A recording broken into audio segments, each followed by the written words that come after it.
year and pay less than 71 pesos per month. Visit tmt.ph/premium to get your free 30 days of the Manila Times Premium.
First Park Homes was formed from the partnership between Century Properties Group and Mitsubishi Corporation, having that goal to raise the standards of community housing in the Philippines without costing too much.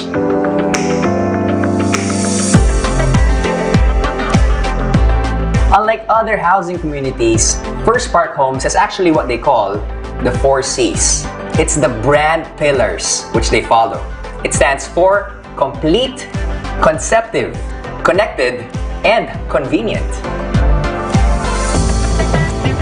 Oh, complete because their homes are fully finished, which means the walls are painted, you got your complete flooring. This place is secure and you got provisions to expand. Basically, all you need are your furniture and you're ready to move in. How easy is that? Conceptive because First offers amenities which go beyond the basic. Get this.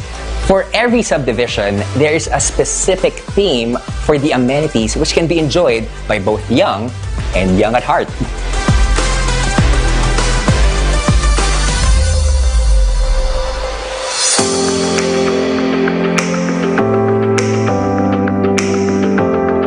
They have amenities that promote the arts, encourage good health, build social development, and strengthen the community. Like for example, in Bulacan, they have these life-sized board games. In Lipa, they have traditional Pinoy games, and they even have an outdoor cinema.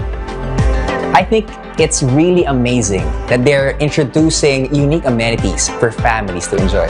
First aims to keep everyone connected to life essentials. Imagine, they even have a shuttle to bring you to nearby transport hubs. Now that is hassle-free.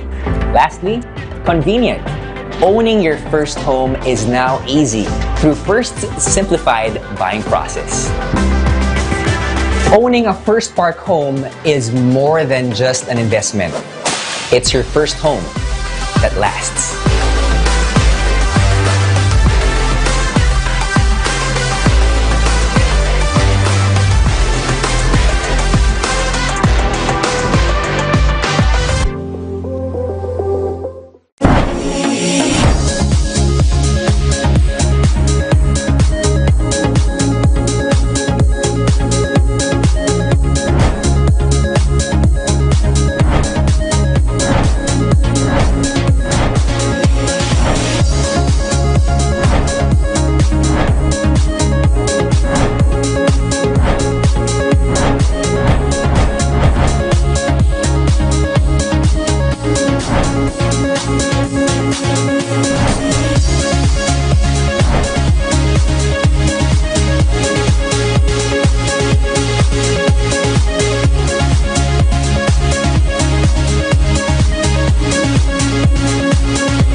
Good day. Thank you for joining us on the Manila Times online business forum about property technology, or proptech, and how this relates to the Philippine real estate industry. My name is Dafort Villaseran, the Manila Times or TMT editor. I am also your co-moderator for today. Co-moderating with me is Ron Ronquillo, uh, the TMT Build and Design editor. Aptly enough, hi Ron, how are you? I'm good. What's the latest news in terms of build and design? Okay, so I've been invited to attend product launches, and yeah, I've been here and there. And if there's one thing I notice, something they have in common, which I can sum up in one word: sustainability. So if it's any indication, the latest properties being built are really putting a lot of effort into building sustainable homes. So it's not just simply giving people homes, but making sure they're environment friendly. So, how would you characterize that in terms of the details that go into sustainability? What does that involve? Okay, so of course they have to take it.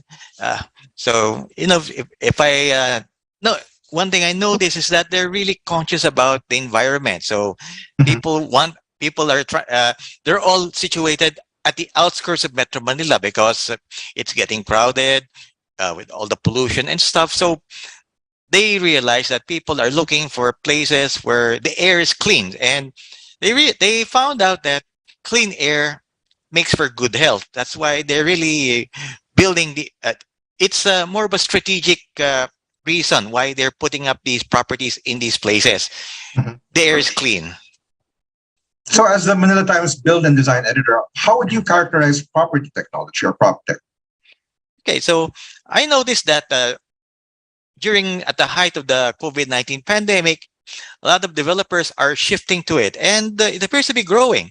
See, the pandemic, somehow, well, I wouldn't say ironic, it has made this possible. So they were able to find a way to still render these services to the public. If anything, it Despite, actually helped things along, right? yes, with all these Mhm. virtual tours and all. So it was really a boon for these developers. So let's build on that blueprint of PropTech in the Philippine setting. And with the help of our two charming and accomplished keynote speakers, starting with the Chief Executive Officer of Lobien Realty Group Incorporated herself, Sheila Lobien. Good day, Sheila. Nice Good to have you with us. morning. Good morning, the Ford and Ron. It's always great to be back here. Yes, it's always a pleasure to have you on the Manila Times Business Forum, Sheila. How have you been since the last time we saw you? Oh, fantastic. The market is busier compared to the last time we talked, and we had this briefing or webinar. And Blanca knows that. She's a good friend. She can see how busy we are, and the market is moving. That's why, you see traffic again, and somehow that's good. Even though in the past we hate the traffic, today it's actually a good sign that the market An is indicator, recovering, yes. right? Mhm. So we know you're very much in demand for industry talks and property consultations, Sheila. So we look forward to hearing your latest information regarding our topic, prop tech Thank you, in the the Ford. Philippines. Thank you. So, but right after we welcome our second speaker, of course, right, Ron? Yes, the fourth. Our second keynote speaker is none other than the Executive Director of the PropTech Consortium of the Philippines Incorporated, Mhm. Ana Joy A.J. Rosero. Welcome, Ms. Rosero, or may we call you AJ? Please call me AJ. Thank you, Aaron. Hey, thank Hello. you, AJ. Thank you, AJ, for being the second speaker in our discussion on the state of property technology in the country. Yes, we're honored and grateful to both of you for taking time out on to be our guest speakers on the Manila Times Online Business Forum. Today's title is State of the Art in Real Estate. And so welcome Sheila of the Lobien Realty Group and AJ of PropTech Consortium. We're also honored and grateful to have our special partners. There's Mega World Corporation, the real estate company of the Alliance Global Group, First Park Homes Incorporated, the affordable housing company of Century Properties Group, and home improvements and construction supplies retailer Wilcon Depot, without whom our forum on PropTech today would not be possible. And as for our organization partners, Ron, would you like to thank them for us? Yes.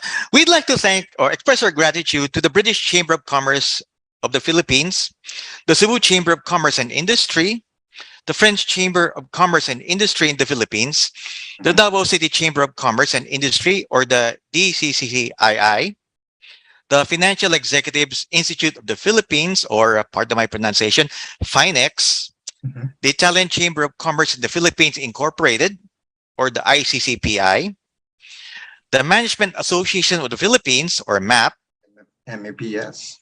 the Nordic Chamber of Commerce of the Philippines, the Philippine Center for Islam and Democracy, and She Talks Peace. And special thanks go out to our media partner, the Manila Times TV. Indeed, the Manila Times is grateful for the support of our special partners and our organization partners, as Ron mentioned. Now, without further ado, let's unroll the blueprint, so to speak, for the state of the art in real estate. Now, we present to you the expert hand of our first keynote speaker. She was formerly a regional director and head of project leasing of a Fortune 500 property consulting firm. She was also a general manager of Regis Manila and was instrumental in promoting the concept of co-working and plug-and-play spaces in the early 2000s. She is a strong advocate of women empowerment and has chaired the Women in Business Committee for the European Chamber of Commerce in the Philippines. Now, with a Bachelor of Science in Tourism degree from UP Diliman, she also took up the Management Development Program at the Asian Institute of Management, a Master of Business Management at UP Manila, and a Management Executive Program at the National University of Singapore. Ladies and gentlemen, I give you the one and only CEO of the Labian Realty Group, Sheila Labian. Sheila, the screen is yours. Thank you, the fourth, for that very generous introduction. As shared, I always feel at home here at the Manila Times simply because I have friends with me. And today is that thank you again, Clink and Blanca, for always having us here and for allowing us to always share what we see in the market, especially in the real estate market today. So before I go on, let me just share my slide and we'll give you an update on what's happening out there right now. The fourth, you can see my screen. Good. All It's right. visible. Okay. Okay. So, I'll leave the technology bit to AJ, but what I'd like to share this morning is, of course, an outlook of what's going on in the office market, which we see a lot of news lately about, BPO being allowed to work 100% work from home, and then POGOs, the controversies surrounding that. Of course, I'll also talk about the residential market, the warehousing market, which is booming today because of the growth of, the growth in e-commerce. And then finally, give you some of our key takeaways and how we see things moving forward. So I'll start by sharing you again the COVID impact on the Philippine economy and real estate. As you can see, and as I've always shared, the property market is always very sensitive with the economic performance of our country. And we've seen that the steepest decline that we've seen was, of course, in 2020, but we recovered quickly. And today we're back at the 6% levels in terms of our GDP. And several economic managers such as Asian Development Bank, World Bank, and several other managers out there are already seeing that we will grow further in the coming years, and these are all good news. And we feel that because we see the movements out there, the malls are packed again, traffic's everywhere. These are all positive signs. And in terms of global growth, you'll see that the Philippines is actually one of the best performers in the ASEAN market. Of course, Vietnam is doing well, Indonesia, but we are also leading in terms of growth. So these are all positive news for us. Here are some economic indicators that we also always monitor. And everyone knows that inflation is one of the concerns today. However, in the next 12 months, the forecast is that it will decrease. And that will be good for everyone, definitely. The OFW remittances is back again and growing.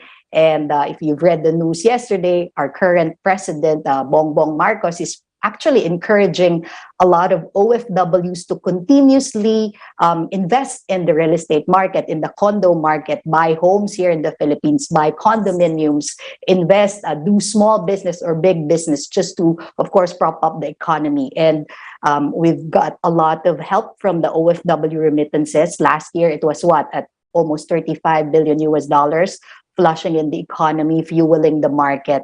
Employment rate, again, is back at the 90s level. People are back working, and we see that restaurants are again full. People are shopping, people are spending. There's this revenge spending, revenge travel. We see that all over. The Philippine Stock Exchange Index is also, in a way, very positive right now. It's moving and it's growing, improving year on year. It's a very good indicator of the sentiments of the private sectors, and it's telling us that the companies are again doing well and are very well, not very, but quite optimistic about what's happening in the market today.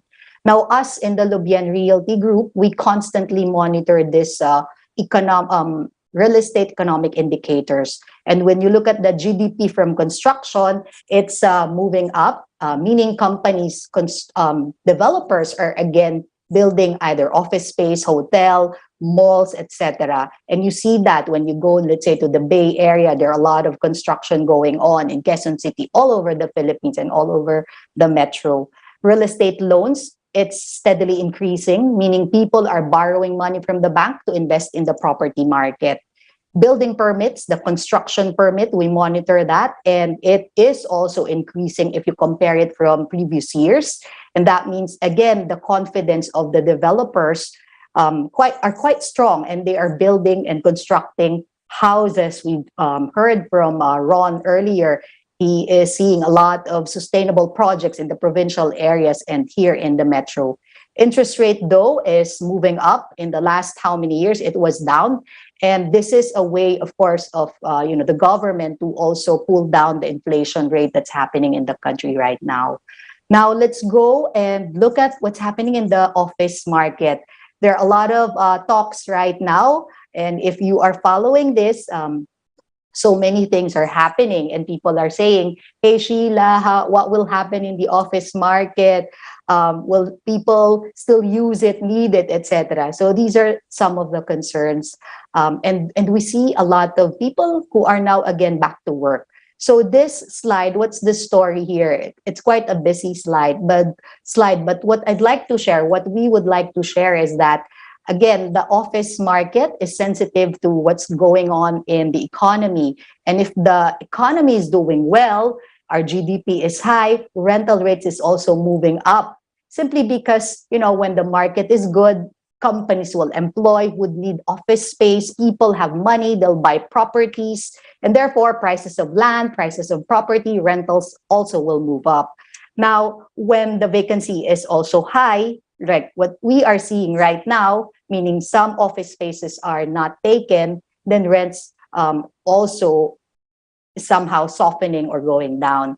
And you can see here that during the peak of the market, and we've seen that right after the global financial crisis. So from 2009 up to 2019, we've seen the highest rental in the market.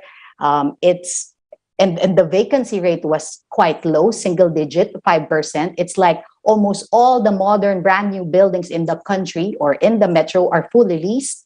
And the rentals also went really, really continuously up. So what was supplied in the market were taken right away. It's demand driven, and big developers such as one of our sponsors today, MegaWorld, have been building properties left and right all over the country, all over the metro.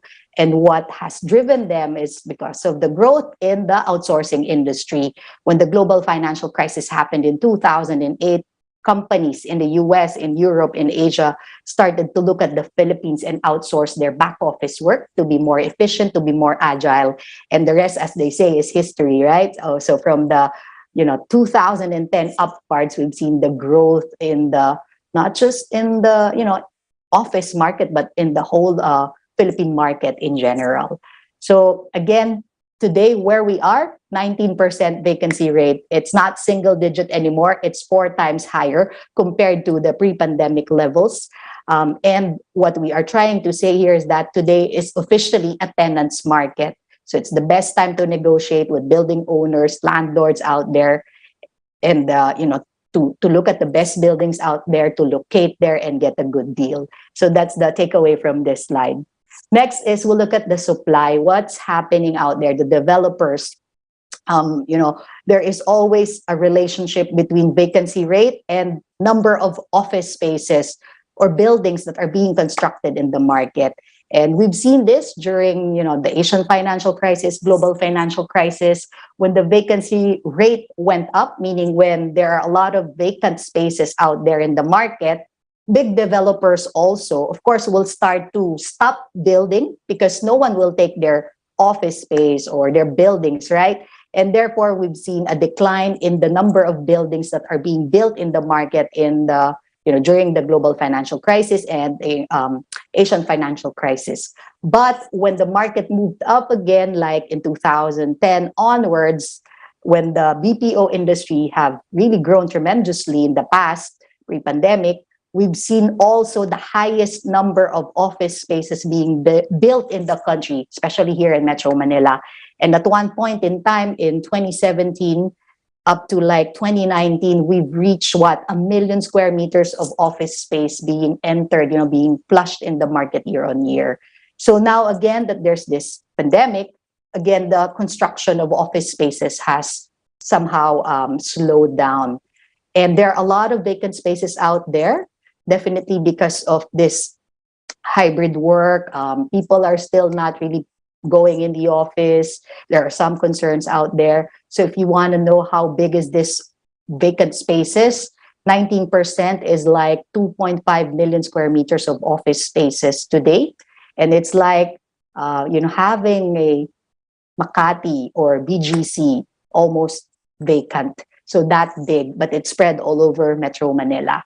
So rental rates right now is quite soft. Landlords are flexible, and that is why it's the best time for big companies out there, local firms, multinational firms, business owner, to go back to the negotiating table and then ask for a better deal from your landlord developer, because it's better to have a tenanted building than an empty building.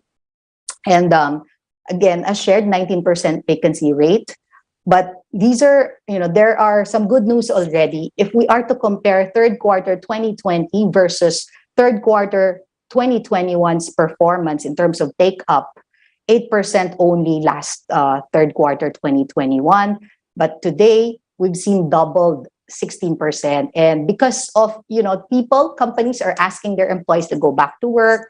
And we see that. That's why we are also here in the office today. So the take-up has doubled, and this is good. However, in terms of rental, it has gone down a bit from 1,170 pesos per square average. It's down by 20 pesos, so 1,150 pesos average per square meter across Metro Manila. And if you want to know where the supply, are coming from, bulk of them are still in Makati, followed by Taguig, Bonifacio Global City, the Fort, and the Pasig area. And in the next 3-5 years, we see a lot of office supply coming from Quezon City, because there are a lot of developable land in the area. Bay Area, you see that. It used to be the favorite of the POGO, and there are a lot of developments out there as well. And then Makati, of course, the preferred, up to today, preferred business district after, or sometimes BGC Makati, they're quite equal nowadays. So this is the supply in the next 5 years. Demand drivers, who are taking the office spaces out there? Still the same, the outsourcing industry, they're leading the way. And pre-pandemic, the POGO market also, they were taking office spaces heavily. Today, it's not the case. However, if you are to compare 2022 versus 2021, we see an improvement in the take-up of the gaming industry, the online, the POGO market. So from 1%, it's now back again at 7%. And as we all know, we're still the #1 country when it comes to voice. We are still in the world stage. And I've said that several times. And when there is a crisis, the Philippines somehow, in a way, is benefiting, because the outsourcing industry definitely companies will outsource to be more efficient. And many companies in the US, in Europe or Asia, they will look at the Philippines to outsource their non-core work to be more efficient, to be more agile. And that's why we are still the number one in voice and in non-voice, and second when it comes to non-voice, the engineering work, the higher value work. India is still number one in that respect. Now, in the provincial market, there are also office spaces being built there. I would say 20% of the total stock are actually spread all over the Philippines. And what's driving this, of course, is the growth also in the outsourcing industry. So these are the township mixed-use developments. And our sponsor, Mega World, actually, they have a lot in all of these places. So mixed-use, wherein you live, work, and play in one area. It's actually sustainable too. And it's not a trend. It's going to be like that moving forward. So the vacancy rate in the provincial area is higher compared to Metro Manila. The take-up in the last 12 months also is not that high, simply because there are a lot of people who are still working from home, and the rents have really not gone down. So it's always a wait and see. Landlords, they have to adjust a bit to lease their properties today. So when you look at the rent in the provincial area, it's half compared to the Metro Manila market. So if there are a lot of outsourcing companies who go in the provincial areas to tap pressure and affordable labor market, and at the same time, more affordable rental rates as well.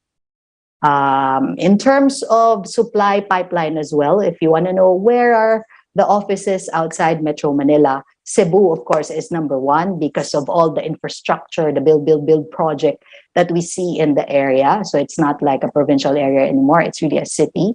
They have a lot.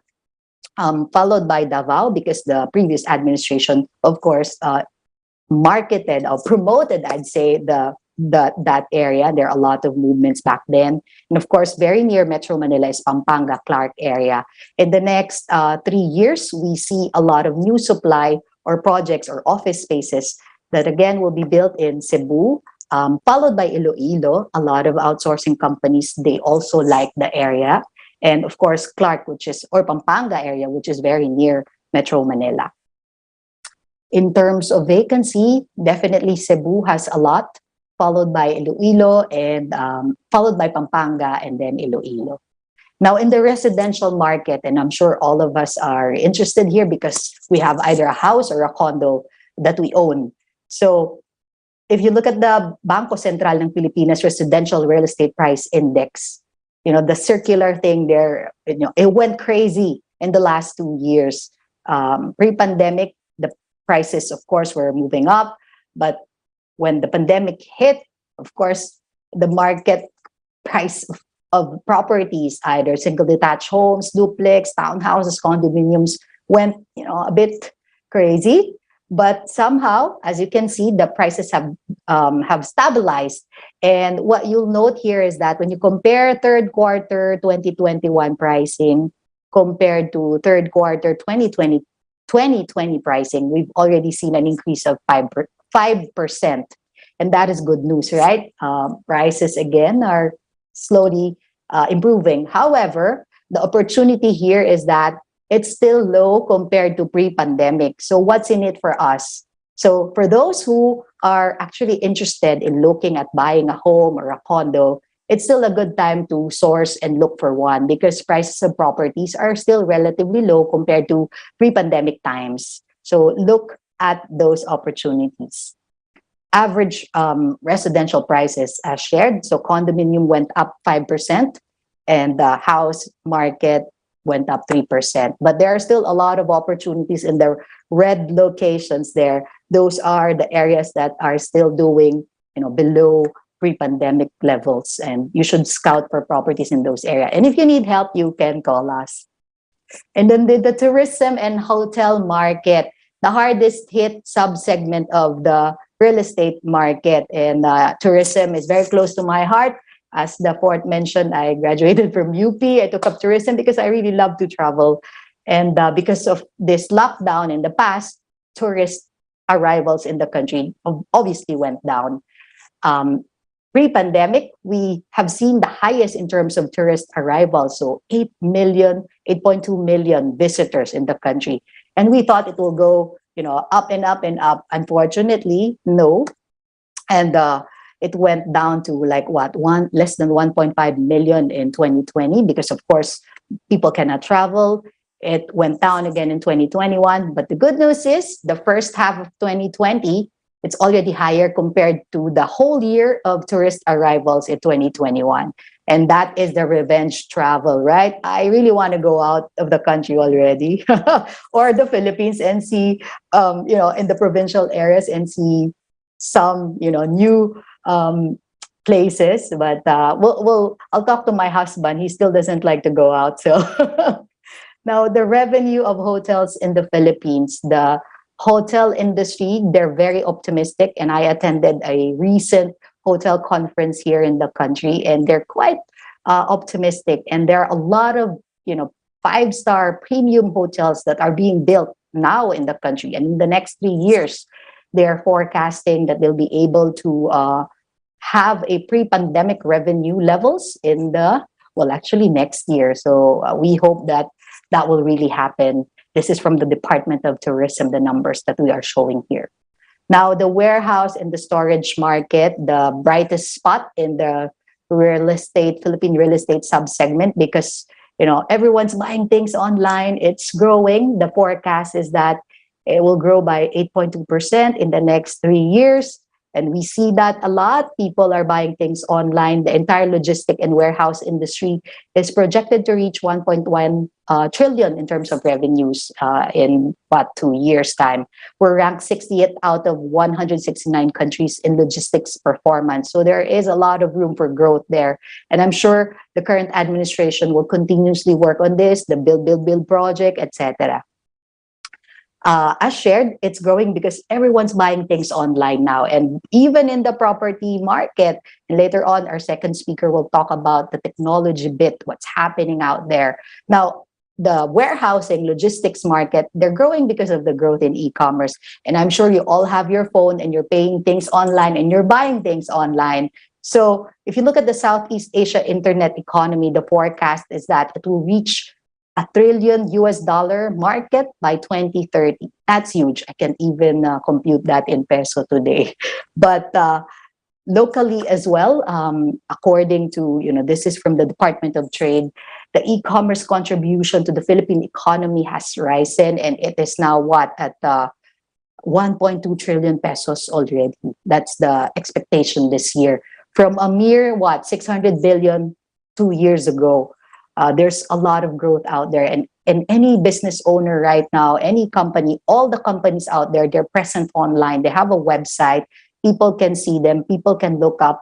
People can find out about their product easily today. And if you're not there yet, then it's a problem. So the e-commerce industry, as shared, just to give some trivia or information here, people are buying a lot of food online. That's number one. Second is toys, hobbies, because I guess a lot of people got bored when they're just staying home. And then finally, furniture, appliance, because people are most of the time at home. You want your place to be even more, comfortable, presentable, and if you can afford it, larger. So we've seen people also buying properties in the beach area or bigger homes to have and accommodate all the work that they're doing. In the past, kids are staying at home, but now kids are back to school. So that's why the traffic is there.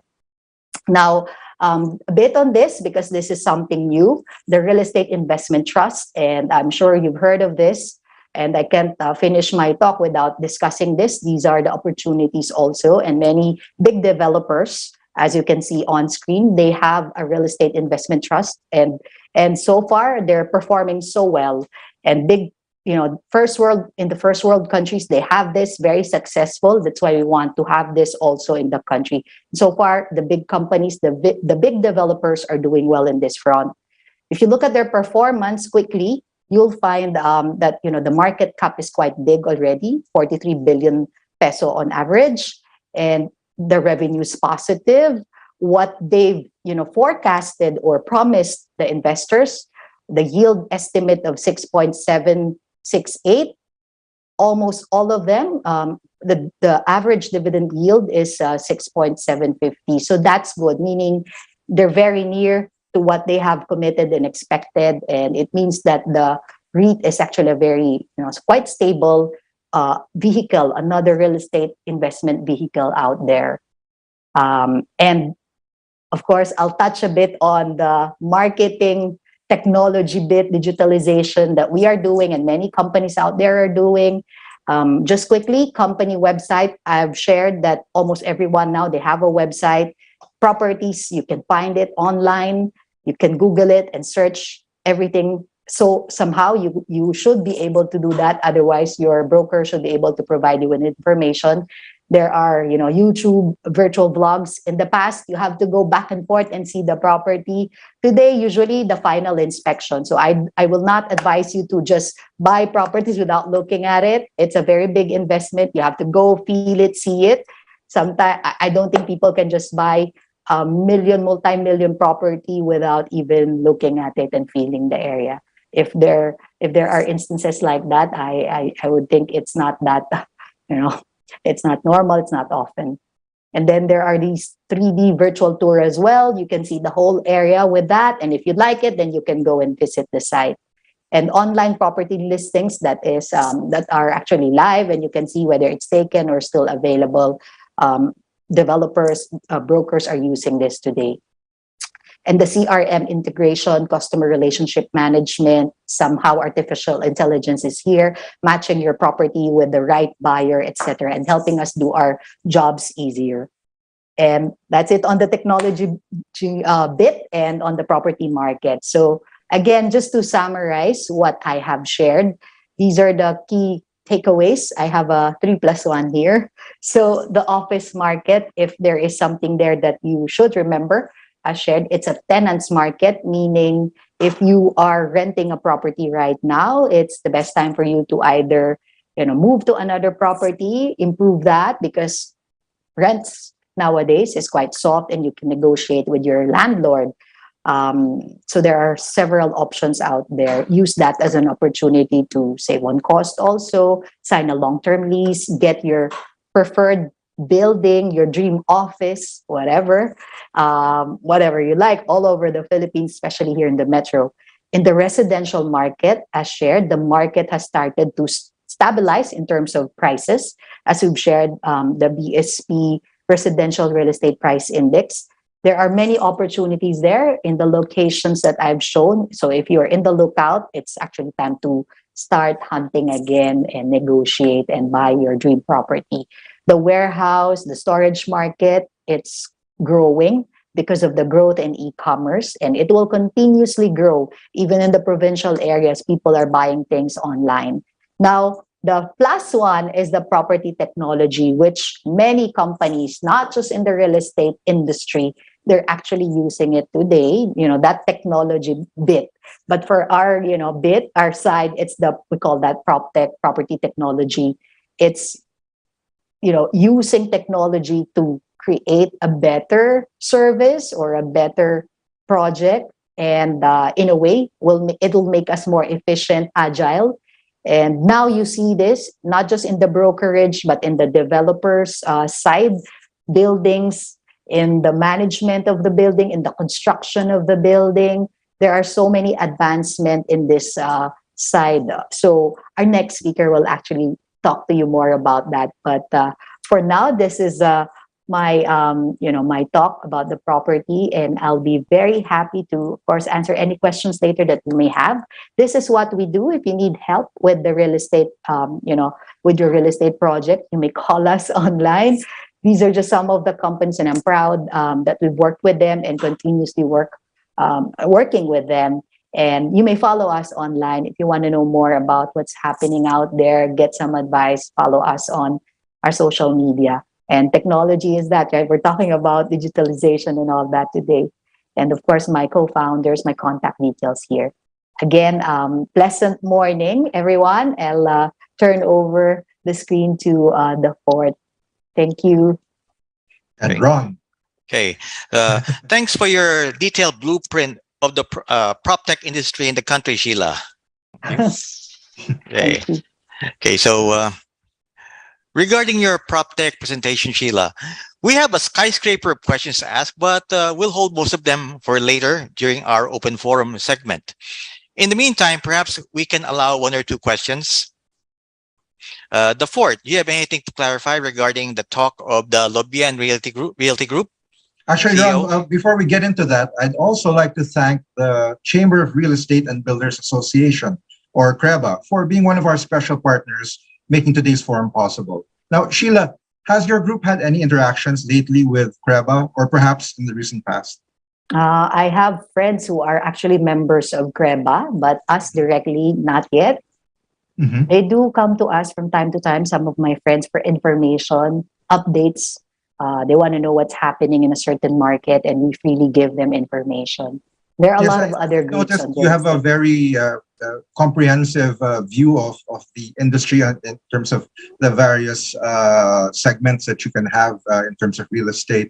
I was wondering, there seems to be a lot of extent in terms of technology, perhaps Mhm. apps or sources online that allowed you to be able to put together this information and Mhm. present it in a more concise and easy to understand way. That's Do you true. have, That's true. do you have any go-to apps, perhaps, or We do. organizations online? Good. Yep.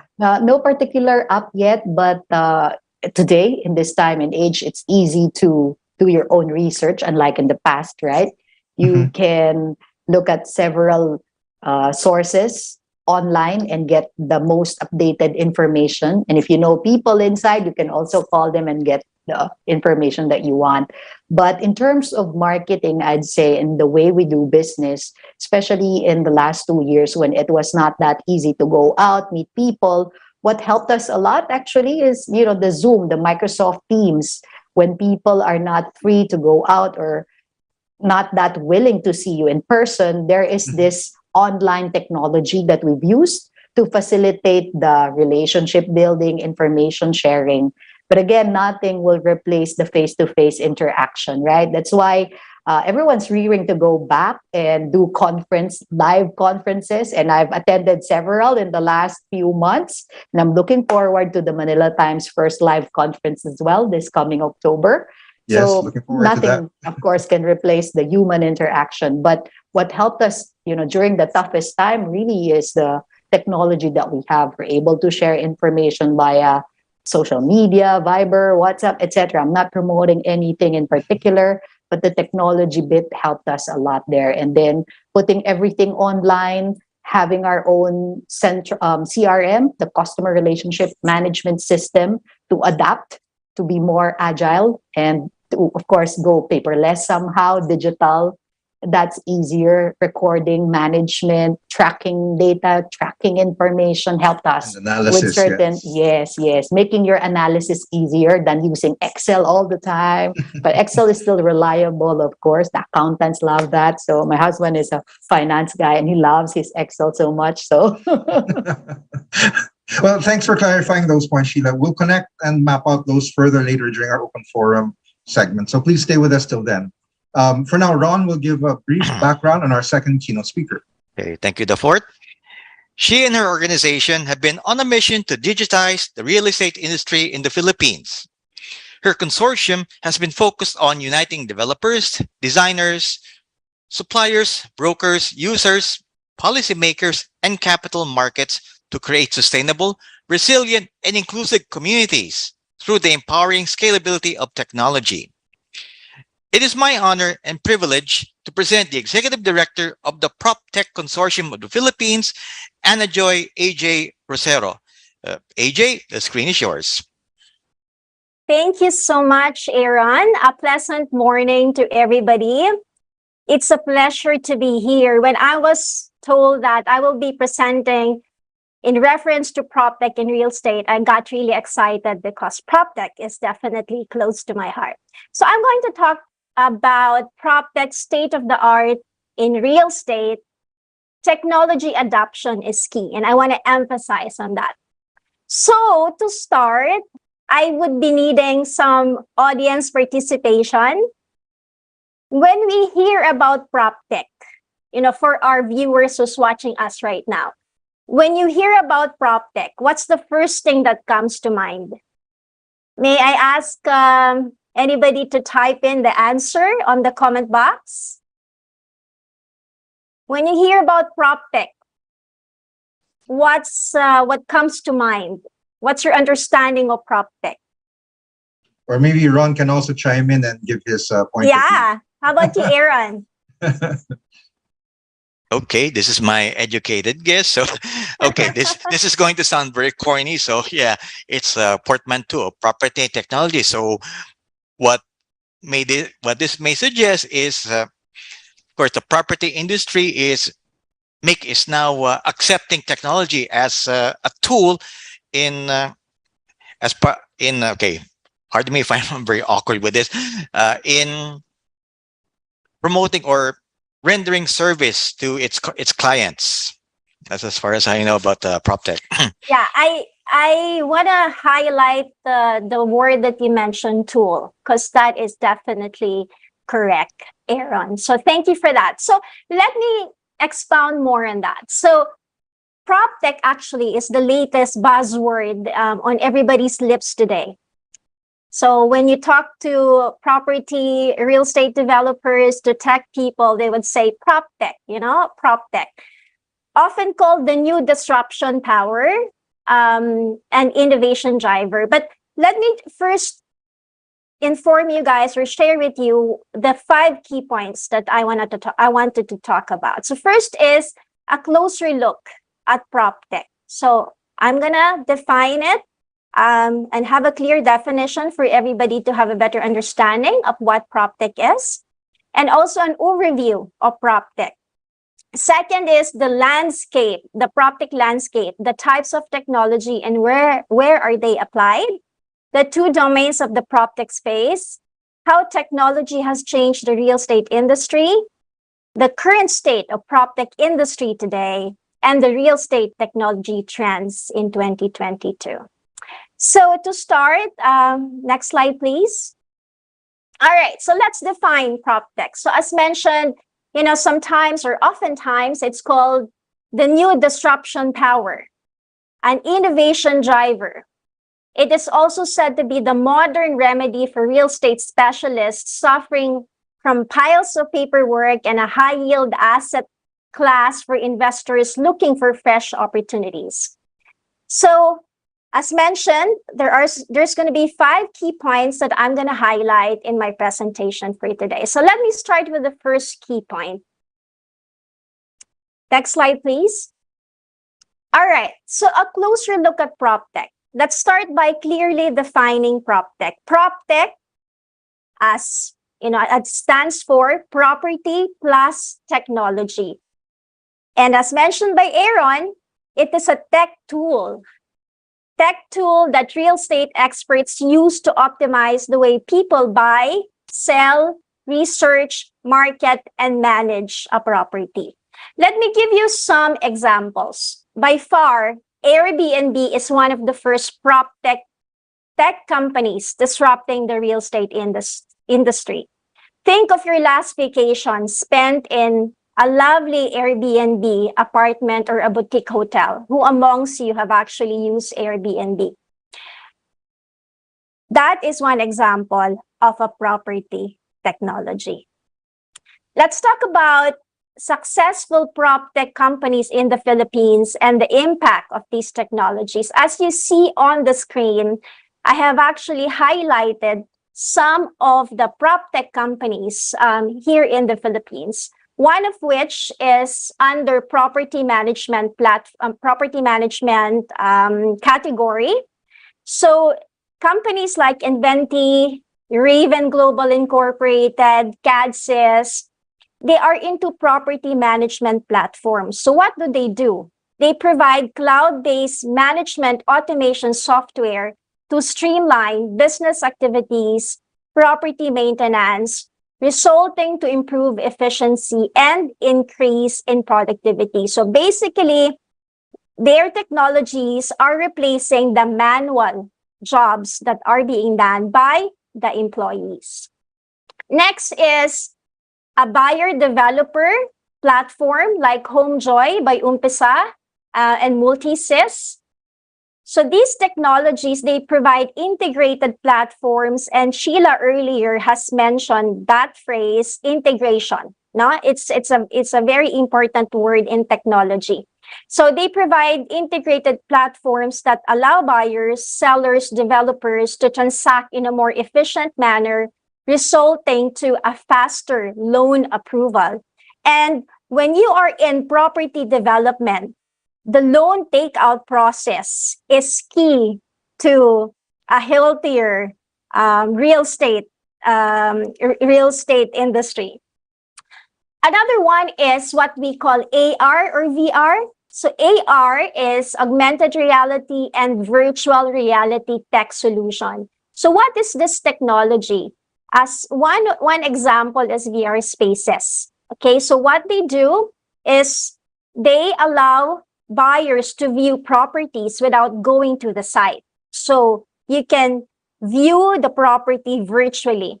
This has effectively speed up the sales process. No? And of course, there's more examples that I can give you. So I'm happy to share most of these tech solutions are part of our organization, the PropTech Consortium of the Philippines. So what is PropTech? Next slide, please. So PropTech Consortium of the Philippines is the first and only PropTech nonprofit organization in the country. So it was formed in 2021 at the height of the pandemic, led by chair and co-founder Emma Imperial, who is also the CEO of Imperial Homes group of companies, together with other industry leaders from the real estate and technology. So the organization aims to unite developers, as mentioned by Aaron. We want to unite developers, designers, suppliers, brokers, all the stakeholders of the real estate industry, and to create sustainable, resilient, inclusive communities through the empowering scalability of technology. And we want to invite all these stakeholders to join the property technology and be part of the PropTech community. So that's my first point. I hope that clarifies what PropTech is. So starting today, you have a better understanding of what PropTech is. It's property and technology, and it is a tool that allows the real estate users or property users to improve their efficiency and productivity. My second point, let's discuss the PropTech landscape. What are these types of technology and where are they applied? Next slide, please. So as you can see on the screen, there is an interrelation or interconnection amongst these technologies. So the first one is CONTECH. CONTECH stands for construction technology. All right, so that's part of technology. The use of modern materials and sustainable approaches in the building process. And Aaron also mentioned earlier, sustainability is the word, that's the buzzword. So clear examples of this is Conovate. If I could proceed to the next slide. So Conovate is a technology from Denmark. This technology was brought here by Imperial Homes Corporation. And this technology is, with modular designs, Conovate is more cost-effective than conventional materials and construction methodology. So it reduces CO2 emissions as much as 13 tons per house by using less cement and other natural resources like gravel and sand. It is almost zero permeability, preventing the growth of molds and disease-causing bacteria. It has 100 years material lifespan. Actually, this was one of the inspirations for building PropTech or forming PropTech. Because what our chairperson has seen when they have introduced this technology in the Philippines is it has huge impact on the way the houses are being built.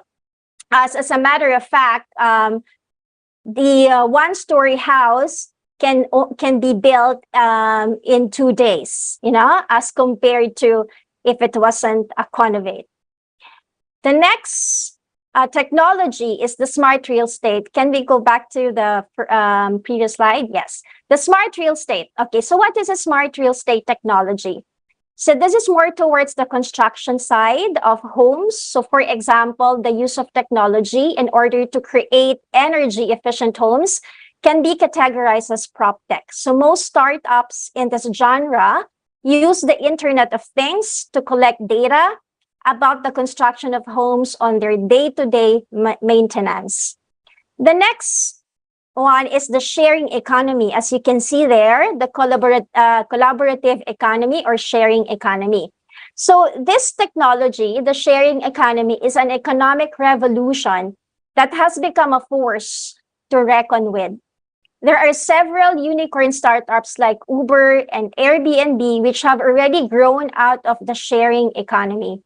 On the real estate front, companies like WeWork, Regis and Spaces by IWG, where I used to work for, KMC Solutions, Compass, have started building shared office spaces. The sharing of real estate is largely enabled by the internet, which allows every aggregation of supply and demand. Also, tools for billing and managing the property are available online. The sharing economy has become the norm in cities where real estate prices are very high. So there are two ways that startups can participate in the sharing economy. The first one, you can simply be a broker and obtain a fee from every transaction. And secondly, you can be involved in providing services and be an intermediary in the business. And then the last technology is fintech in real estate. And we call this technology the brother of proptech. Okay? So fintech is also an inspiration of proptech. There are many innovative ways in which financing is deployed in the real estate sector. All these new mechanisms come under the aegis of fintech in real estate.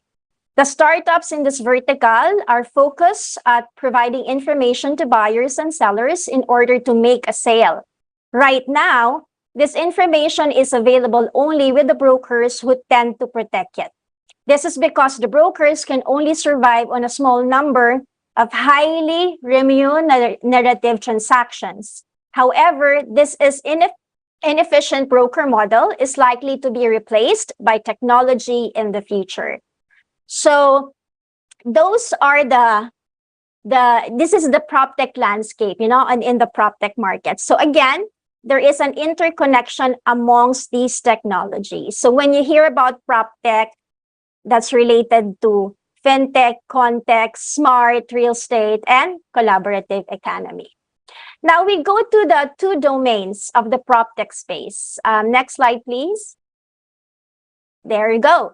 Okay, so there are two domains of the proptech space. It's divided between residential and commercial property tech. So let's start with residential. Okay, let's take one step further and split the whole proptech space.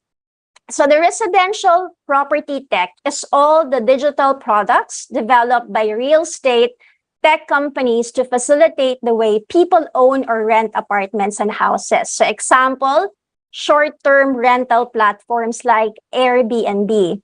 So on the residential property tech, what the landscape or what they're trying to solve is first the providing us with property search platforms. So these are the listings and marketplaces like Lamudi, Property 24, Carousel. So these are examples of property search platforms, and they're also called proptech for your information. And then we have the property sales tools.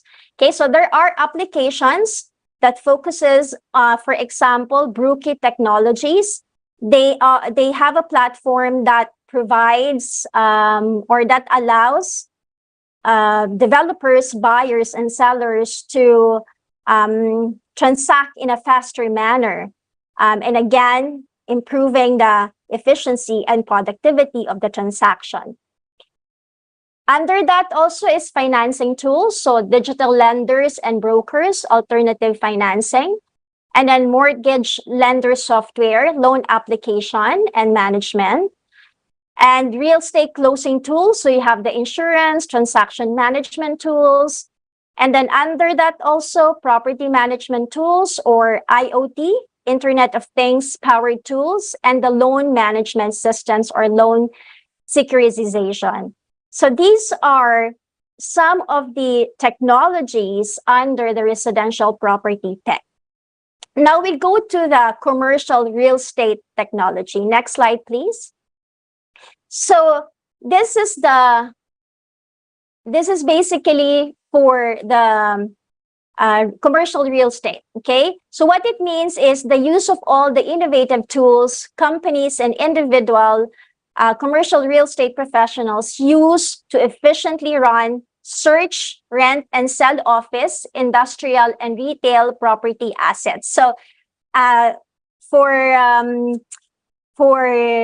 Sheila, I will introduce this technology to you, Sheila, because this is gonna improve the efficiency. If your team is already efficient right now, this is gonna further improve their efficiency. So what is under commercial real estate technology? So you have the property search platforms also, so the listings and marketplaces, because it's very important to have, you know, a database where you can get the information. It's challenging when you cannot find the information you need, right? So with property search platforms, that will answer the problem. Construction planning and management tools, evaluation and financing tools, so transaction underwriting and management, debt financing platforms, property management tools, asset utilization, co-working and co-living spaces management, retail and industrial buildings management.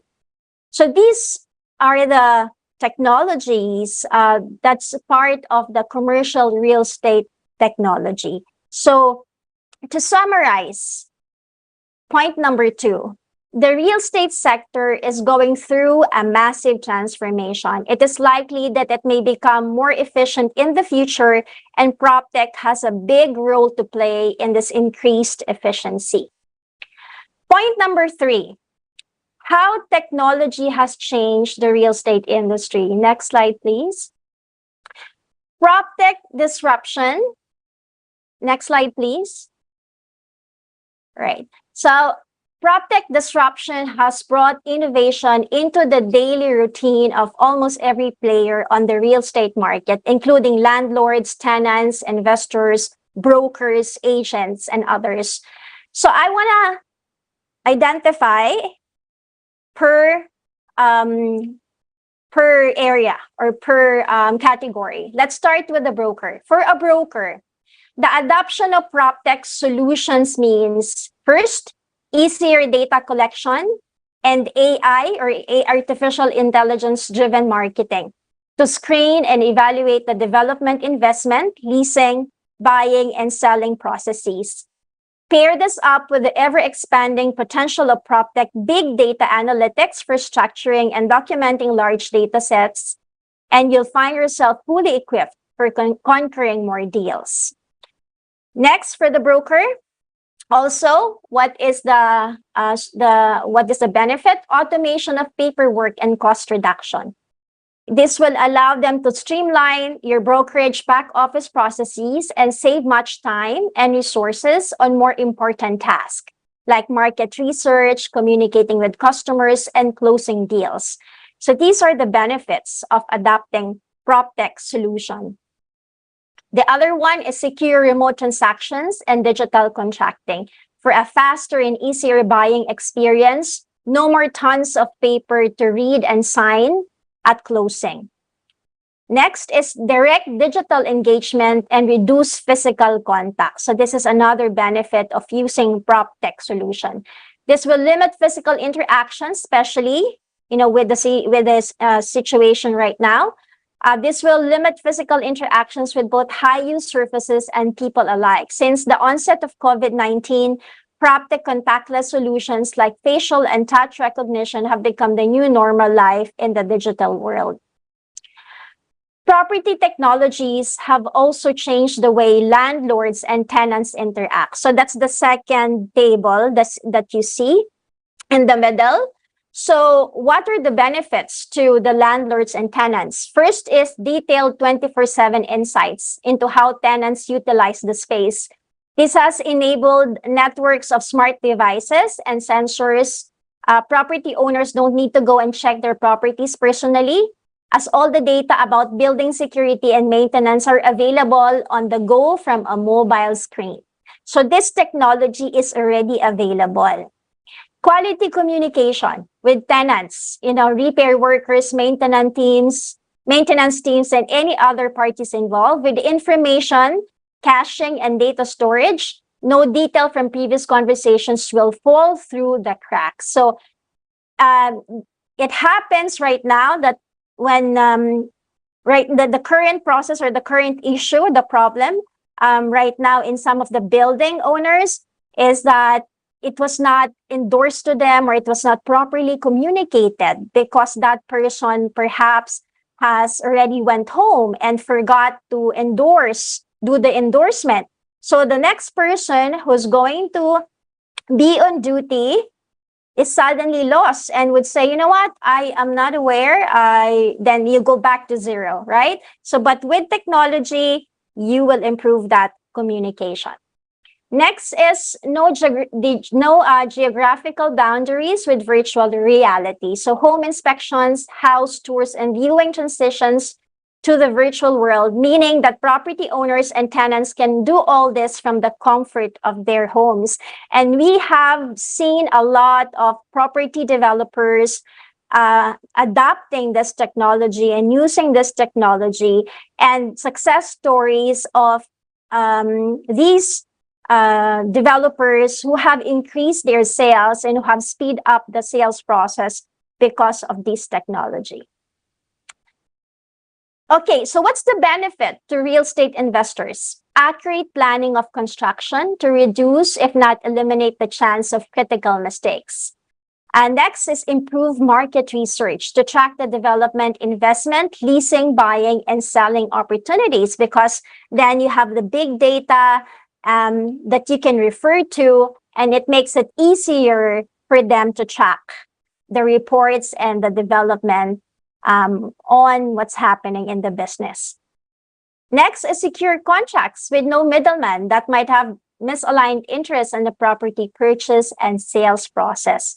Okay, so these are the benefits to the real estate investor. Now let's go to the point number 4. Next slide, please. What is the proptech industry like today? So for your information, the proptech sector is relatively new, as it came into being in the late 1990s during dot-com boom. Today, it is present in 64 countries worldwide, with a soaring number of innovative driven proptech companies estimated at 8,000 according to Proptech Global Trends 2020. So speaking globally, as what you can see on the graph, the US holds the lion's share of property technology companies, accounting for 59.7% worldwide, followed by continental Europe at 27.2%. Comes next with PropTech UK as the largest market outside of the USA. And then you have Asian PropTech real estate industry at 3.5%, which is dominated by China. So for everybody's information, 80% of companies utilizing PropTech have seen a positive impact on operations and services, with 70% seeing an increase in decision-making and finances. Investment in PropTech solutions is driven by a need for streamlined efficiencies, 65%, cost reduction, 47%, and improved decision-making, 44%. 42% of respondents confess that the smart building technologies are the future of PropTech in real estate. Let me repeat that. Smart building technologies are the future of PropTech real estate. However, commercial real estate is slightly behind the curve in proptech disruption, as 78% of brokers still manage their back office processes manually. So there's still a lot of work to be done. And that's why in PropTech Consortium, we're very passionate in providing knowledge sharing, information dissemination of what PropTech is and the benefits of these technologies. Point number 5, the real estate technology trends in 2022. Next slide, please. So real estate has always been a stranger in the world of innovation and technology. As I said, it's very young. However, property tech startups popping up here and there over the last decade started to bridge the gap between real estate and technology. So the first one, what you will see as a trend in the real estate technology is the proptech big data and digitalization of property data assets. So what is big data? It is about collecting and analyzing real-time and historical data about all kinds of assets, from residential households to complex corporate facilities. And proptech realtors can then come up with accurate insights on pricing, home value trends, and even potential risk and failure. The second one that's trending on real estate technology is AI, or artificial intelligence, and machine learning for automation of back office processes. AI and machine learning help to make it more actionable, from robust search prediction functionality to auto-generating personalized email sequences to customers based on their life events. AI will do the job for us. The next one is virtual reality for better online search and home buying experience. So virtual reality will be at the top of proptech disruption by 2025, okay? So that's why in the tech world, we are also seeing a lot of tech startups venturing into a virtual reality. They have an estimated 1.4 million realtors relying on the technology by that time. This number makes up the bulk of the total professionals in this area today. The application of VR in real estate may vary, from virtual tours of properties to augmented reality solutions for digitally adding furniture to the existing interior. So it's amazing how you could be in you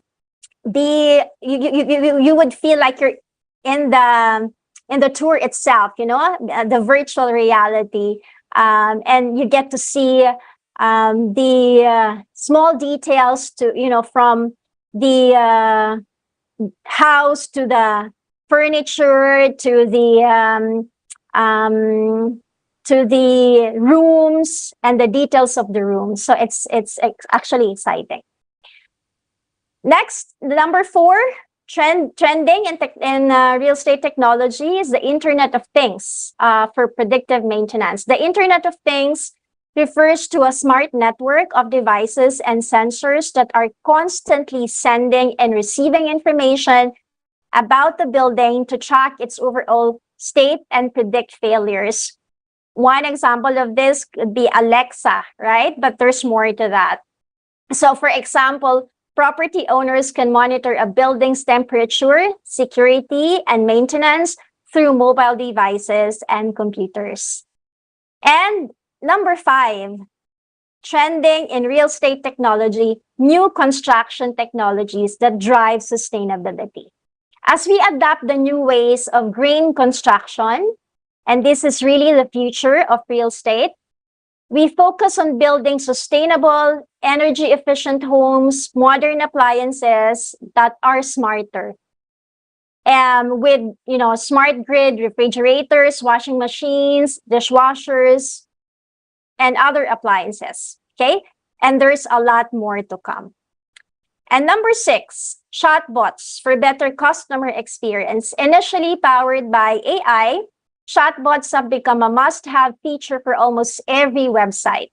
Chatbots can benefit your business in a number of ways, including but not limited to providing detailed, actionable insights into your customers' greatest pain points. reduction of manual work, and improving customer satisfaction. So in essence, all of these technologies are solutions to the pain points of the real estate industry. And to give, next slide, please. Okay, so I have a few recommendations. Since the number of property tech startups categories may go far beyond dozens, here's a list of 5 key types of property technology solution with the key disruptors representing each subsector. So the first one is the real estate agent tools. And this is, again, addressing the pain point of the real estate agents. Okay, right now they don't have a system or a master database that they can use, and we aim to provide tools, or the proptech industry aim to provide or develop tools that the real estate agents can use. And then the real estate search, the construction management, facility management, rentals and sales tools, and all of these technologies are being developed as I speak, not just here in the Philippines, but of course, all over the world. So 80% of companies implementing proptech solutions benefit from better operations and deliver services of higher quality. Next slide, please. So my final message, if you don't want to lag behind real estate digitalization, you need to nurture your digital capabilities and adopt innovative approaches. With no previous experience in tech, it might not be an easy task to pour innovation and technology into your business straight away. Remember, change is the only constant in the real estate industry. And companies and individuals who are quick to adapt are better able to ride the waves of the real estate market and succeed in the real estate business. So next slide, please. All right, so we'd like to connect with you. If you have more questions and you want to know more about PropTech Consortium, please check us on these following social media accounts. And next slide, please. And if you want to connect with me, please check me out on my personal social media accounts as well. Thank you so much, and I hope you had so many takeaways.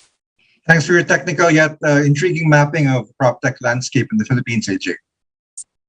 I was wondering, how long have you been heading the PropTech Consortium, and how long has it been pushing the agenda for digitization? Yeah, so we've started it in September 2021. I was hired October 2021. So I'm celebrating my first year next month. So we're approaching the anniversary. Yes, you're approaching the anniversary. Yeah, and you are invited. You are all invited.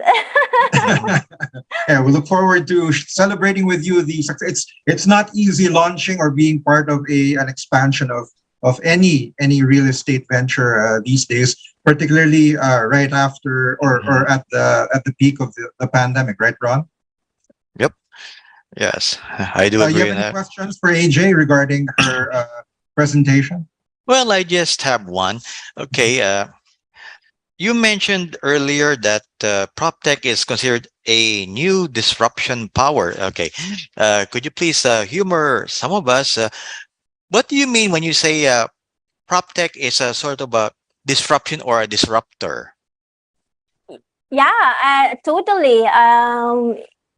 PropTech is a disruptor because we have disrupted the way the transactions are being done. A specific example that I have mentioned is the Airbnb. When it was introduced to the users and the buyers, the initial reaction is, how does this work? Because people are not knowledgeable of the process, right? But then as more people use it, the more people were able to validate and confirm that, yeah, this is actually a very good option. to have. So now it's not just hotels, but there's also an available option for people in terms of for people to choose from in terms of accommodation, which turned out to be it has basically rocked the the property industry, right? Because the owners who are not using their their condos or their houses can now register their property to Airbnb and start earning money. As a matter of fact, I know somebody, he hoarded, condos. He bought 100 condos from different locations, and he turned it into a business with Airbnb.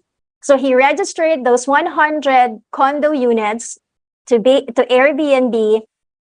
Before the pandemic, there were a lot of pogos, as mentioned by Sheila, right? So one of the, I would say one of the clients are, from this sector, and it was like, full.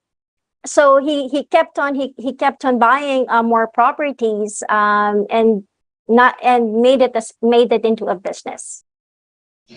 Well, thanks for elaborating on your presentation, AJ. Ron, maybe we have enough time to have an open forum. Let's bring in Sheila and invite her to join AJ in fielding questions, especially from our viewers. Yes. Sheila, are you ready to build upon your previous answers with new questions raised? Yep. All right, and here are questions from our audience. Actually, I'd like to bring in a question to kickstart it from our reporter, EJ Gomez. Now, for Sheila, she was asking about how, given the past few months, the prices of, in terms of real estate, the prices of building materials have increased tremendously. And according to the Philippine Statistics Authority, retail prices of construction materials in the National Capital Region have grown in its fastest pace in more than 5 years. So how has this impacted your group, your organization? Well, as shared, if you look at the very busy slides that I've shown in the first few minutes, in terms of supply or the number of office spaces being built in the market, you'll see that in the next 3 years, it will go down. And primarily because one of the reasons is that building cost right now, construction cost, is also moving up. Yes. Plus, the demand for office spaces is also not that high. So two things, it's demand driven, and number two, the cost of building materials also have gone up. So that is why if you talk about the effects, a very good question. Quickly, you'll see that the number of office spaces that will be built in the next 3 or 5 years will also dwindle down. And the likes of Mega World, Ayala, etc., all of the big boys are also very cautious right now in building because cost can be, managed if there is a strong demand. So it's always a question of demand, pricing, etc. If the demand is high, then even though the cost is also moving up, then construction of office spaces or whatever will also move up. But if demand is not that high, then it will also taper down. So probably it'll go in the residential bit because demand for residential all over the Philippines is still there and very much growing because people will always need a place to stay, either to buy your next home, your bigger home, or your condo in the CBD so that you'll avoid the traffic, right?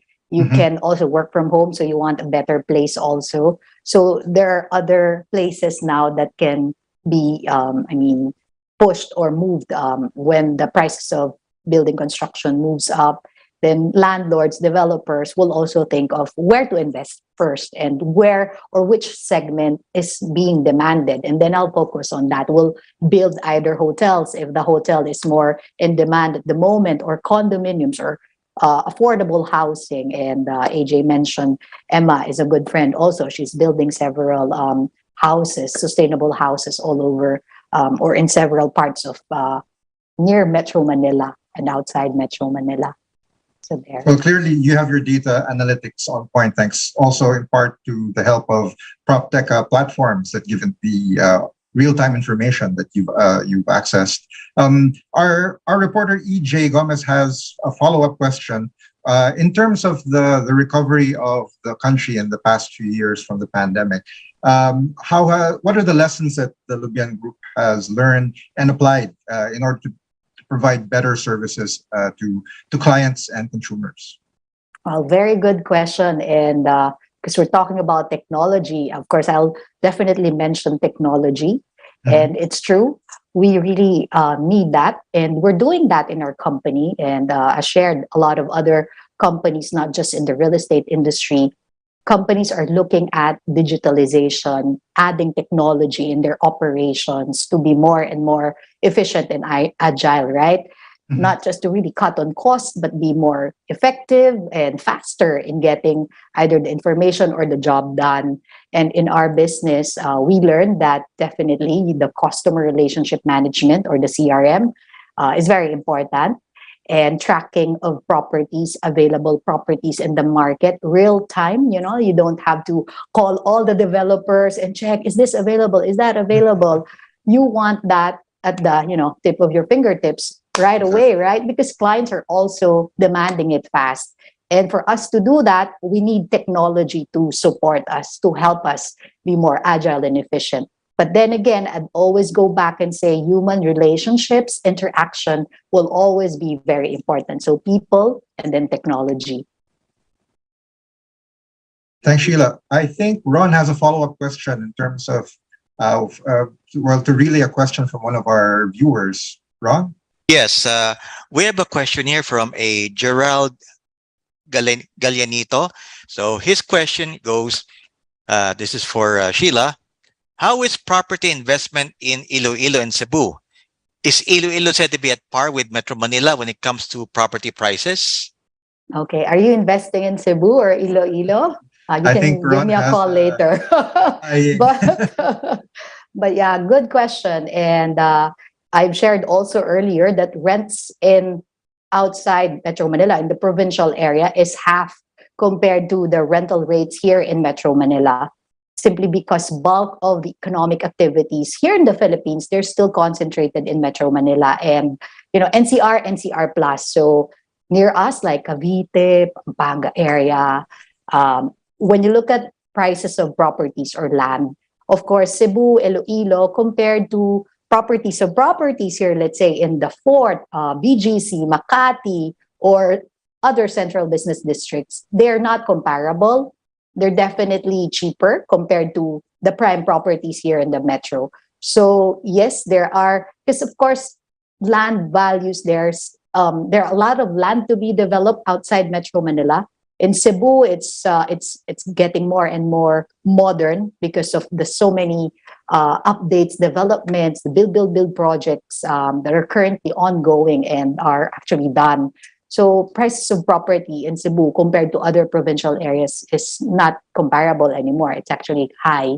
But if you will compare Cebu versus, let's say, Makati, it's still cheaper there compared to, of course, Makati or BGC here. So it depends on where you'll compare it. But in general, prices of properties in the provincial area is cheaper compared to Metro Manila. I think aside from Ron's interest in buying some real estate, thanks to the influence of both of your talks, even our reporter seems to be interested in provincial properties. Like EJ has followed up again. Or a beach house? A farm, because she was asking, how would you, what's the impact on the provincial market in real estate? And what would, because you drew up a chart earlier and showed which of the areas have growth in different sectors. But perhaps you could bring it up again, your recommendations based on the data on where to buy home property and investment property in the provinces.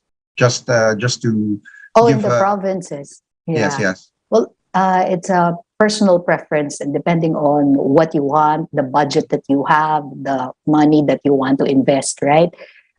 There are many opportunities, even here in Metro Manila. As shared, you look at buyers who are really willing, sellers who are really willing to sell. So it's a matter of negotiating. Some people who are in need of cash, or they just want to really just liquidate the property right away, will be more motivated and will give you better terms compared to someone who is not really willing to sell, right? It's hard to negotiate with an unwilling seller. So you won't end up with a win-win or good deal or good transaction. So you look at that, be open. In the provincial areas, of course, when demand is high and there are a lot of activities going on, then prices of properties also will follow. And if you look at projects, look at the build projects, you can log on to the DPWH website and you'll see all the build project of the current government, the infrastructure, the connection, the bridges, the skyway, etc.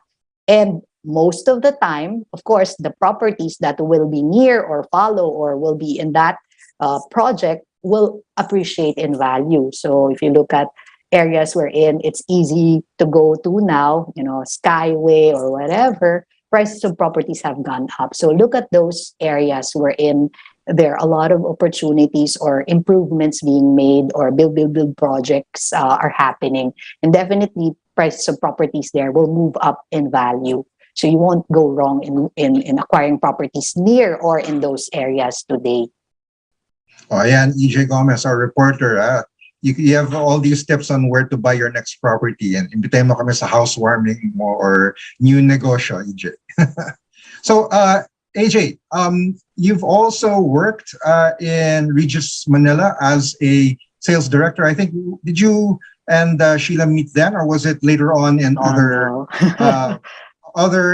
real estate events?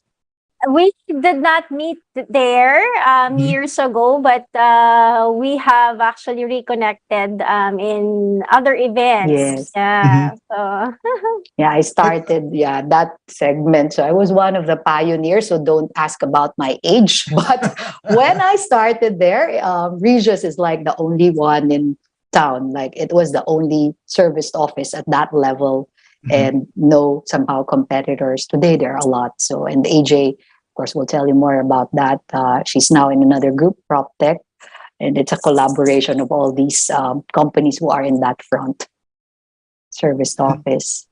And I think from that starting point, that already had inclusive into its system a whole lot of property technology offerings to consumers in terms of their needs, tailor fit. There was more agility in terms of being able to service that subsector of the real estate market, right? yeah, absolutely. And there's more actually coming up, no? So just like what you said, it's divided into different sectors and different categories. So as more tech developers come up with their own solution, the more categories there will be. I can see Ron here itching to ask you more questions, AJ. Ron, I think you can fire away. Okay, actually, okay. AJ, according to an early 2020 article featuring you and Sheila Lobien, among others, it stated that the projection of the flexible workspace sector for that year was 50% of employees would work remotely with a year-on-year growth of 24%. Have these numbers been accurate to date, especially due to PropTech? One of the answer to that, Ron, there are factors that has affected that projection because of the pandemic. Prior to the pandemic, that is an accurate number, but after the pandemic, it has slowed down. So in terms of the numbers, it's definitely lower than expected now, but it's starting to come back. So like for the case of IWG, Reaches and Spaces, because I'm still connected with some of the people there. What they're seeing now is before the pandemic, the average occupancy was about 50%. And then this year it has gone up to an average of 85%.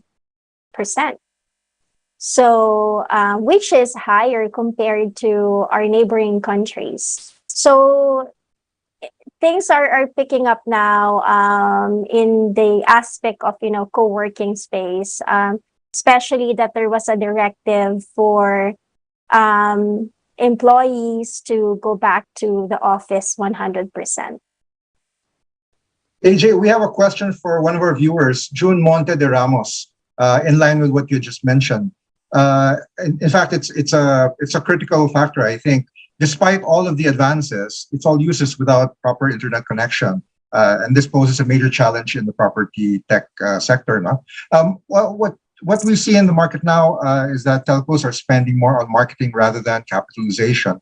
To what extent is proptech consortium and other organizations you're involved with in terms of interacting, interfacing, or at least helping influence policy government-wise in the development of the infrastructure to support proptech measures? That's a very, very good question. Uh-huh. Actually, that's one of the things we're looking into. No, one of the founding members of PropTech is now seated at the ICT. If I may mention his name, Mr. David Almerol. No? Yes. He's now the undersecretary. Another friend of the Times. Yes, another friend of the Times. He's now the undersecretary of the ICT, and that's one of the things that he's pushing, the internet connectivity, improving the internet connectivity. Of course, we don't have control over that, but what we can influence would be just like, what has been asked. I think we can influence in terms of giving a recommendation, and then initiating some policies for discussions. And that's what we're doing as an organization. Thank you. Ron, I think you have some questions for Sheila. Yes, Sheila. Obviously, augmented reality or AR and virtual reality or VR for 3D online tours are the two key technologies being utilized in the global real estate industry at present. How prevalent are AR and VR in the proptech industry in the Philippines? What are the next step technologies to be utilized in real estate, such as big data analytics, blockchain transaction records, and artificial intelligence contact agents for the real estate online platforms? Very good question. I think it's more for AJ, but what I see, because I'm a user also and I talk to several developers and we need it also for our business, I've shared some things that we see we're doing, that 360 tours, virtual reality somehow. Not many are doing that yet. I mean, doing that now in the Philippines. Again, because of course there is a capital expense involved there and people are cutting on cost. But they are looking at that right now because the move for digitalization is here. And this pandemic helped us move faster in that respect. So in some developers, in some brokerage firms, they have that. But the normal ones would usually just have a video or a YouTube tour. Some call it 360-degree tour of the property, just for a buyer or an individual to have a quick appreciation of the property before you even spend time, commute, and get there and see it eventually. Paying things online, the only thing that we see is, bank transfer. Not sophisticated yet, because again, we're talking about millions of peso here. If you're buying a building or a land or a house and lot or a condo. So it's still, the old school there. But the technology bit that we're seeing is more on the processes, on the day-to-day operations of many companies. For the developer side, AJ mentioned several of that. In building construction, in building high-rise towers or any kind of properties, they use technology now to manage cost, to manage efficiency, and track their progress. So in that front, there are so many technologies being used also in managing a big office tower or a hotel. Also, that artificial intelligence or AI or whatever you want to call it less people, but you are able to see the whole operations, even the transactions, collecting of payments, not physically getting money, but at least, sending invoices, statement of accounts is easier because you can track things. The big data thing is not that big or being used yet in the property sector, because here in the Philippines, the market is opaque. And I don't know when that transparency will happen. And that's why the PropTech consortium is built, so that transparency in the property market here in the Philippines will happen. Unfortunately, it's not the case because sometimes we do not know the real value or the real transaction, right? The buyers and sellers, especially the big ones, are not open to publicly stating how much they bought certain properties unless they are a publicly listed companies. But most of the time, it's not the case. So the AI or the technology or the data there is not that strong yet, and therefore there is a lot of things to be done in that respect. But in the way we do things, at least in showing properties, in disseminating information, connecting with clients, the technology, this artificial intelligence or property, proptech, whatever you want to call it, helped us a lot already in sharing the information to potential buyers or potential tenants. So developers and brokerage firms have used that already and currently trying to improve that bit.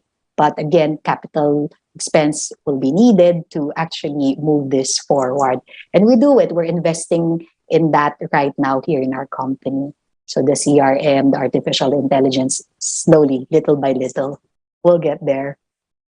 So clearly, in the country, it's in its sort of infancy stage, and we're slowly introducing more and more of the technological advances into the previous practices. So it's perhaps a slow uphill climb, but it's steady and gradual in terms of moving toward improvement. That probably raises a good question, though. Could we? I can ask both of you to sort of contribute to the discussion in terms of. You have the argument or the way to convince other property groups for their capex to capitalize on the digitization of their processes, and to do that, perhaps you could also bring up how it's helped improve these actual processes in terms of bottom lines, sped up transition.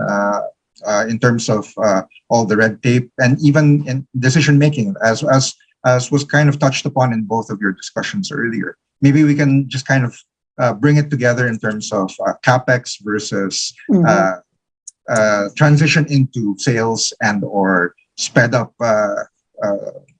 interactions with clients.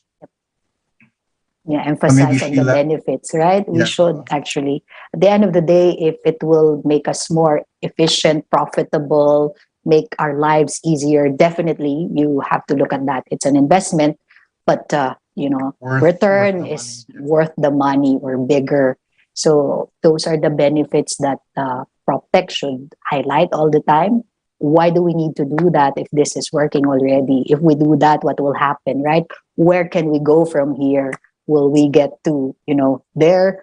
So the benefits should be realized and appreciated so that it will be easily implemented and embraced by the regular, the old school, the people who are not so into the digital front yet or the prop tech. Yeah. AJ, you want to contribute your information? Absolutely. Yeah, how it's worthwhile to actually the capex is compensated by the returns? I'm glad that you asked that question, because I think that's one of the concerns really that we're getting from feedback that we're getting from companies who are being introduced these technologies. So what we're seeing is first, because we have technology startups that are, let me give you an example, into property management. So property management, these are these applications or these platforms objective is to improve the efficiency and productivity of the facilities management and building management, right? And based on their use cases, okay, the property management sector of the property tech is growing because it is being the response of the building owners is actually positive. They're willing to invest and shell out the capex in exchange for the technology because I think that again, this is based on the feedback from our startup techs. Because they are sensitive to the fact that in the Philippine market, it's not yet fully utilized or fully used. They're willing to work with, for example, as company A, I want to try your services for 1 or 2 months, right? So there's a trial period that happens in That's correct. the negotiation for companies to try the technology, and if it works for them, then they start using it. So there are also stories of property developers who are developing their own technology. So we know of big companies who would prefer to develop their own technology inside instead of getting the services from an outside source. So that is also happening. But the really the future is that everybody is now responding to the call to digitalize their processes to start with.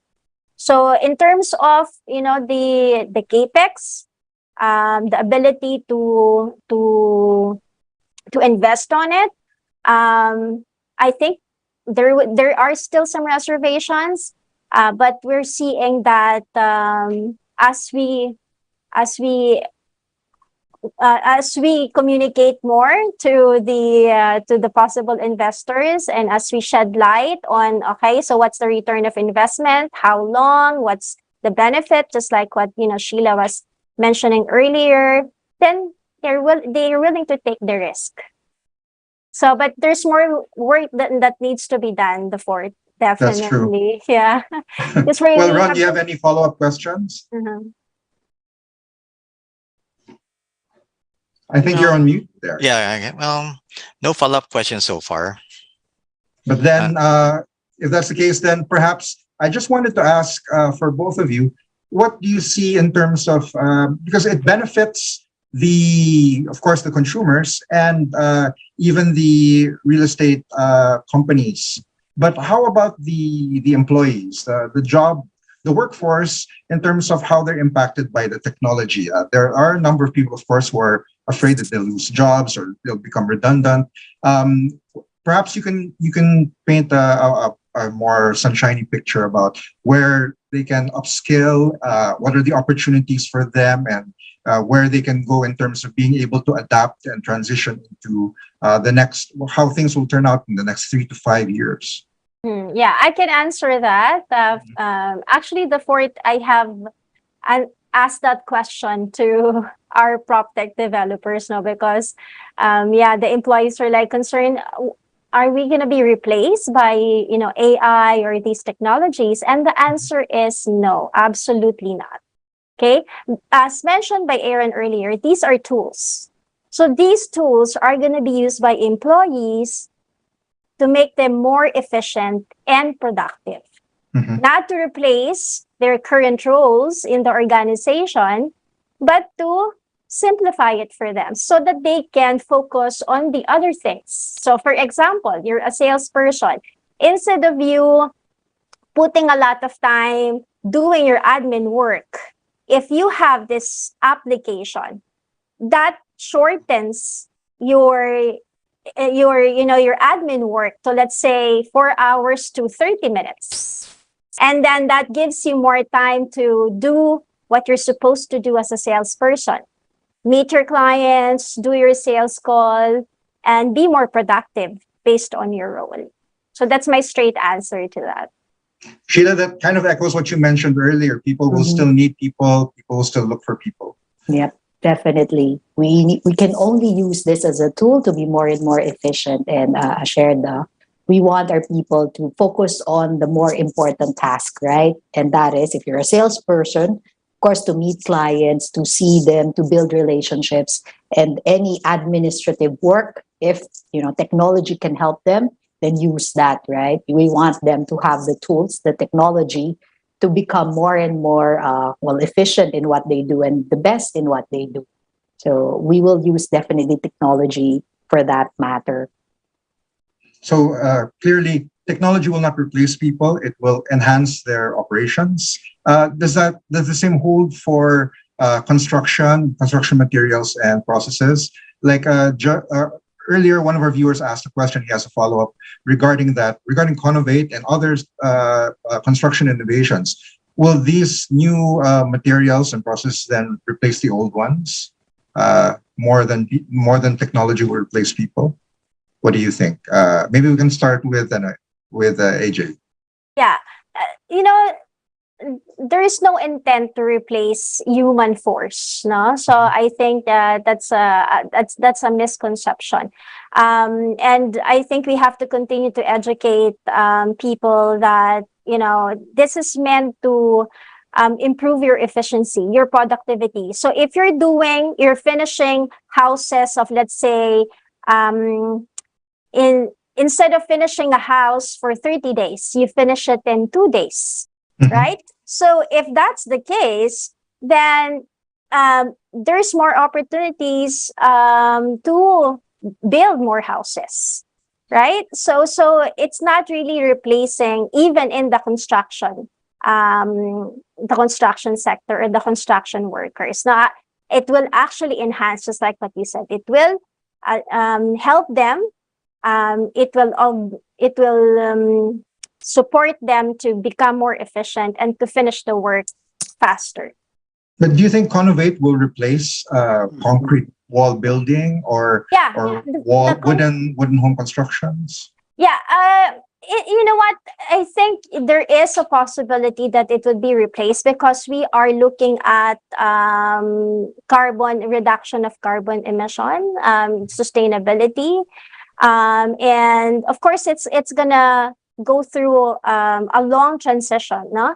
But the direction now is there is a call for us to build sustainable communities, not just houses, but really communities. And for us to be able to do that, we need to have materials that will replace, other resources.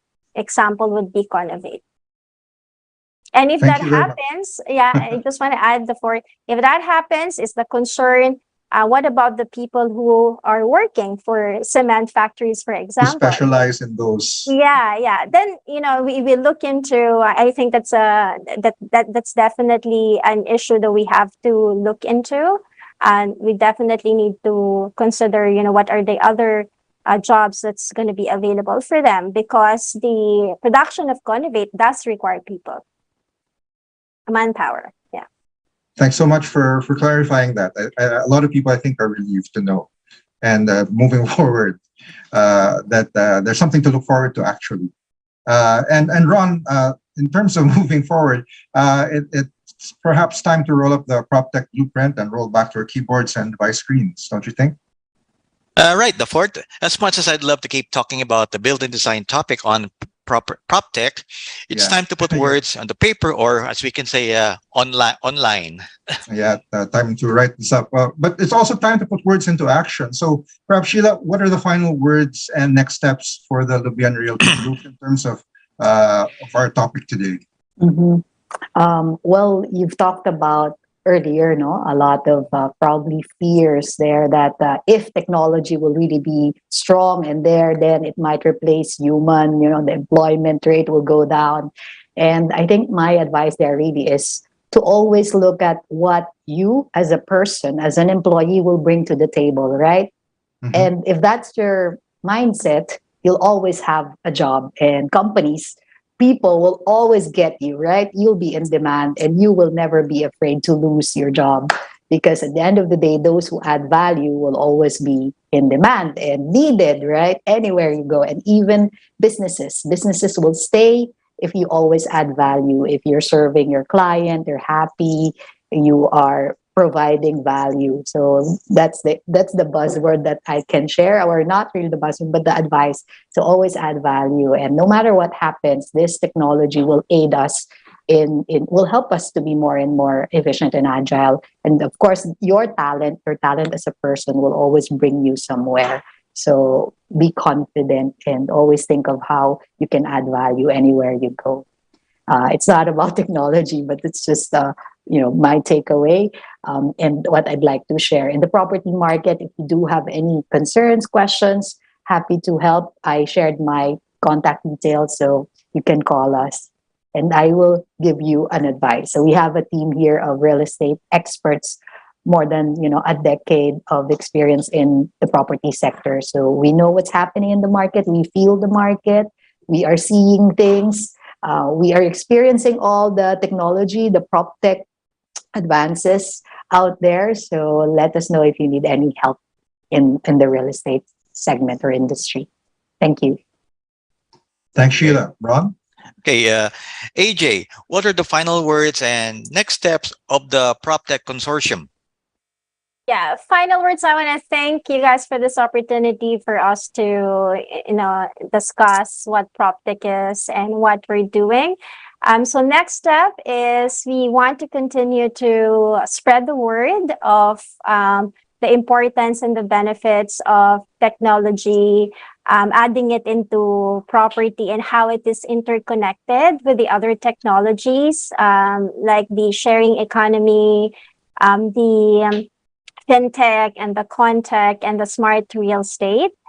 So they are interconnected, and really the vision of the organization is to unite.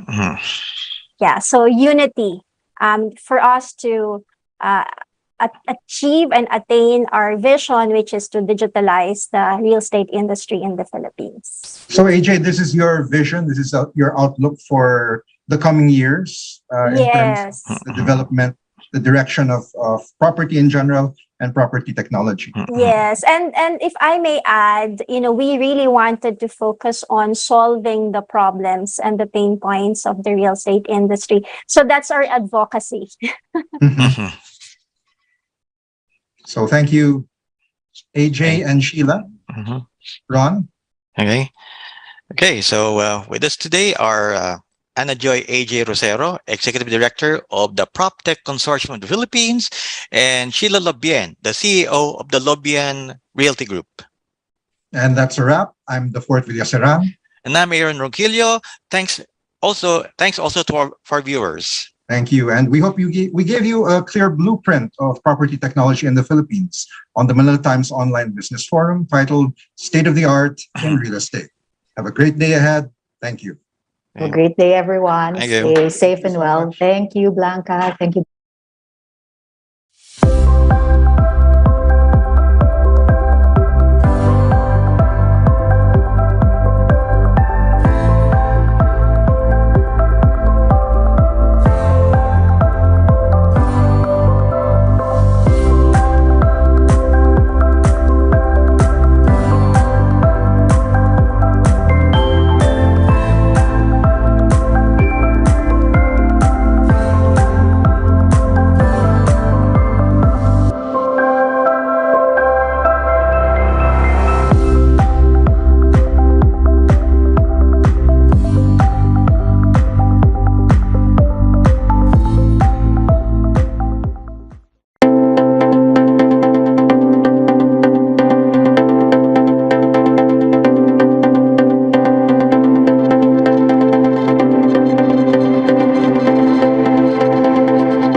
Sign up for a year and pay less than 71 pesos per month. Visit tmt.ph/premium to get your free 30 days of the Manila Times Premium.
First Park Homes was formed from the partnership between Century Properties Group and Mitsubishi Corporation, having that goal to raise the standards of community housing in the Philippines without costing too much.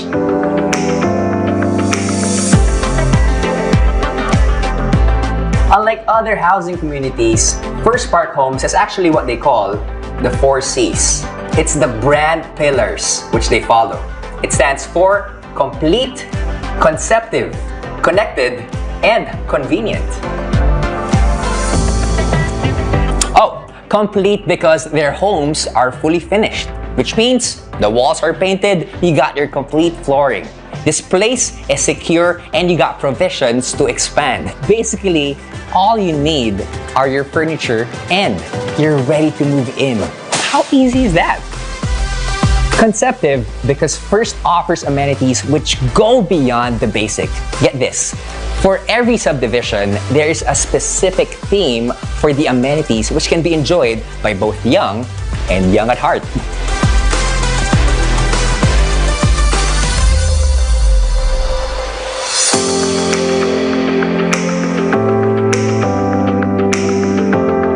They have amenities that promote the arts, encourage good health, build social development, and strengthen the community. Like for example, in Bulacan, they have these life-sized board games. In Lipa, they have traditional Pinoy games, and they even have an outdoor cinema. I think it's really amazing that they're introducing unique amenities for families to enjoy. First aims to keep everyone connected to life essentials. Imagine, they even have a shuttle to bring you to nearby transport hubs. Now that is hassle-free. Lastly, convenient. Owning your first home is now easy through First's simplified buying process. Owning a First Park home is more than just an investment. It's your first home that lasts.